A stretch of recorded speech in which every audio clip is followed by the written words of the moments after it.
India கூட்டணியில் இருந்து திமுகவை விலக்கி விடுவேன். இனி தமிழ்நாட்டில் அந்த கட்சியே தேராது. 2029 தேர்தலில் கூட்டணி இல்லாமல் திமுகவால் ஒரு எம்பி கூட ஜெயிக்க முடியாது. திமுகவால் இந்திய கூட்டணிக்கு நஷ்டம்தான். சாசனத்தை வெறுக்கும் ஒரு கட்சியை வட இந்தியர்கள் எதிர்பார்ப்பார்கள். திமுகவுக்கு பதில் தவேகாவை சேர்த்து கொள்ளலாம். 5 கட்சிகள் சேர்ந்து ராகுல் காந்திக்கு கோரிக்கை. தேர்தல் அரசியல் மற்றும் தமிழக அரசியல் களத்தில் மிக முக்கியமான ஒரு திருப்பமாக இந்திய கூட்டணியில் இருந்து திமுகவை முற்றிலுமாக விலக்கிவிட வேண்டும் என்ற கோரிக்கை டெல்லியில் அரசியல் வட்டாரங்களில் மிக பலமாக ஒலிக்கத் தொடங்கியது. தமிழகத்தில் 50 ஆண்டுகளுக்கு மேலாக பெரும் வாக்கு வாங்கி கொண்டிருக்கும் ஒரு பரம்பரையா கட்சி தேசிய கூட்டணியில் இருந்து ஓரங்கட்ட வேண்டும் என்று 5 முக்கிய கூட்டணி கட்சிகள் ஒன்றிணைந்து ராகுல் காந்திக்கு நேரடி கோரிக்கை விடுத்துள்ளதாகவும் வெளியாக செய்தி பெரும் பரபரப்பை ஏற்படுத்தியுள்ளன. தற்போதைய அரசியல் சூழலில் தமிழ்நாட்டில் திமுகவின் செல்வாக்கே சரிந்து வருவதாகவும் இனிவரும் காலங்களில் அந்த கட்சியால் தனியாக எதையும் சாதிக்க முடியாது என்று இந்த கூட்டணி கட்சிகள் ராகுல் காந்தியிடம் மிக தெளிவாக எடுத்துரைத்துள்ளதாகவும் அரசியல் விமர்சனங்கள் விவாதிக்கின்றது.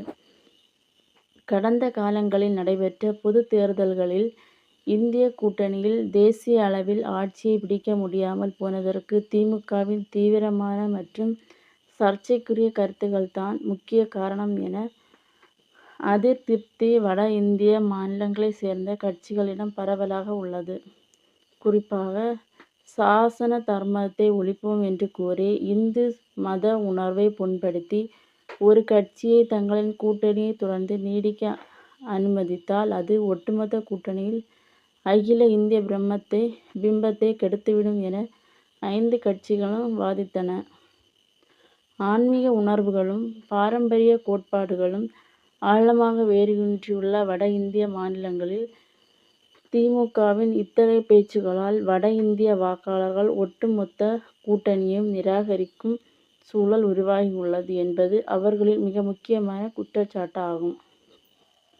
இனிவரும் காலங்களில் தமிழ்நாட்டில் திமுகவின் வாக்கு வாங்கி தேராது என்று 2029 ஆண்டில் நடைபெறவிருக்கும் நாடாளுமன்ற தேர்தலில் எந்த ஒரு பெரிய கூட்டணியும் இல்லாமல் திமுகவால் தனியாய் போட்டியிட்டால் திமுகவால் ஒரு எம்பி தொகுதியை கூட ஜெயிக்க முடியாது என்று ராகுல் காந்தியிடம் சமர்ப்பிக்கப்பட்டுள்ள அறிக்கையில் கூறப்பட்டுள்ளதாக தெரியப்படுகிறது. முந்தைய தேர்தலில் வெற்றிகளின் எண்ணிக்கையை மட்டுமே வைத்து கொண்டு தற்போதைய புதிய அரசியல் அலைகள் திமுகவால் எதிர்கொள்ள முடியாது என்பதே யதார்த்தம்.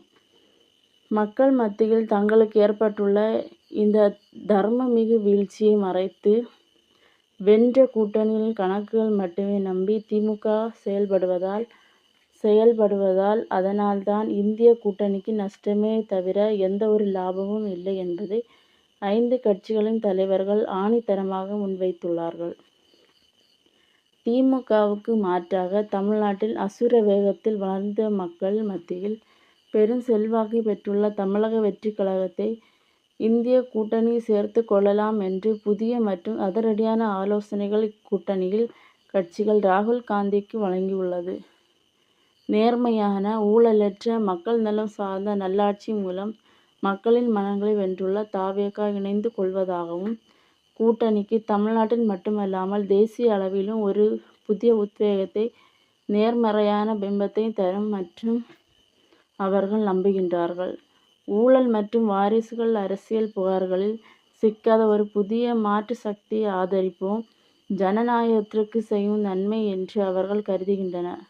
மக்களை கவரும் வகையிலோ அல்லது அவர்களின் இதயங்களில் உண்மையாக இடம் பிடிக்கும் வகையிலோ எந்த ஒரு காரியத்தையும் செய்யாமல் வெறும் அதிகார பசியுடன் மட்டுமே செயல்படும் திமுகவின் உண்மையான முகம் தற்போது தேசிய அளவிலாக அம்பலமாகிவிட்டது. அதிகாரத்தில் இருந்தபோது செய்யும் தவறையும் நிர்வாக சீர்கேட்டையும் சுய பரிசோதனை செய்து திருத்திக் கொள்ளாமல் புதிய சக்திகளின் வளர்ச்சியை தடுக்க சூழ்ச்சி செய்வதிலே குறியாக இருக்கும் ஒரு கட்சியால் தேசிய கூட்டணிக்கு தொடர்ந்து பின்னடைவுகளே ஏற்படும். இந்த எளிய உண்மையை ராகுல் காந்தி புரிந்து கொண்டு வரும் காலங்களில் தங்களின் தேசிய வியூகம் மாற்றியமைக்க வேண்டும் என்று 5 கட்சிகளின் தலைவர்கள் வலியுறுத்தியுள்ளனர். சுருக்கமாக சொன்னால் சாதாரண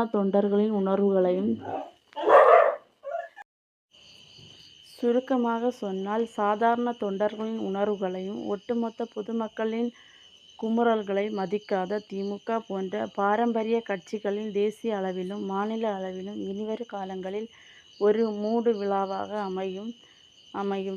சாதாரண தர்ம விவகாரத்துக்கு வட இந்தியர்களின் கடுமையான எதிர்ப்பை தமிழ்நாட்டில் தவேக அசுர வளர்ச்சியை எதிர்கொள்ள முடியாமல் திமுகவின் அடித்தள நாளுக்கு நாள் பலவீனமடைந்து வருகிறது. 5 கூட்டணிகளும் ஒன்றிணைந்து ராகுல் காந்திக்கு விடுத்துள்ள இந்த அதிரடி கோரிக்கை வரும் 2029 நாடாளுமன்ற தேர்தல் களத்திலும் ஒட்டுமொத்த இந்திய அரசியல் அரங்கிலும் பல புதிய திருப்பங்களையும் மாற்றங்களை ஏற்படுத்தும் என்பதே முற்றிலும் உறுதியாகிவிட்டது.